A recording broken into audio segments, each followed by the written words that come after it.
Voyons comment le fait de collaborer avec des pigistes peut être avantageux pour vous et pour eux en menant vos activités de façon performante, équitable et profitable.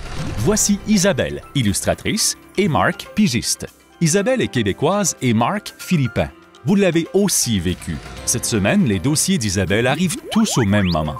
Certains pour lesquels elle a toutes les compétences l'inspirent. Mais c'est moins le cas pour d'autres qu'elle gagnerait à sous-traiter. Mais elle souhaite conserver la même qualité pour des clients comblés, des revenus substantiels et en toute équité, sans toutefois se ruiner. Talentueux, Marc maîtrise divers médiums, techniques et sa gestuelle personnelle est compatible avec le style requis pour réaliser vite et facilement certains de ses projets. Donc, avec cet allié, Isabelle s'assurerait de livrer un travail de qualité. Mais comment venir à bout de tout ce travail en si peu de temps?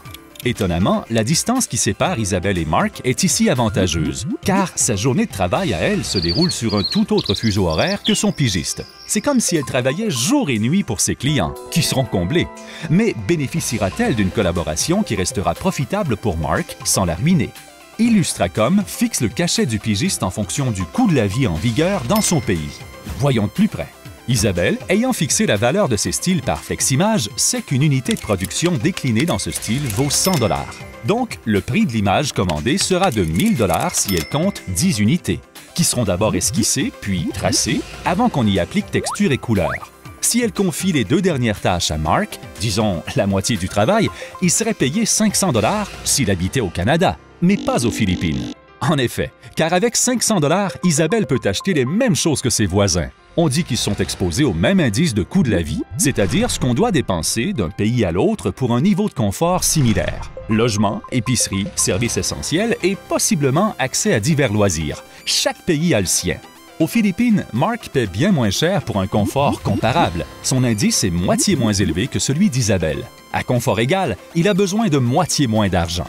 Contrairement à la plupart des entreprises dont les tarifs souvent dérisoires suivent la loi de l'offre et de la demande, Illustracom reste équitable en respectant le coût de la vie de chacun. Ainsi, Marc touche à sa juste part. Et avec lui, Isabelle obtient plus de contrats, donc plus de profit.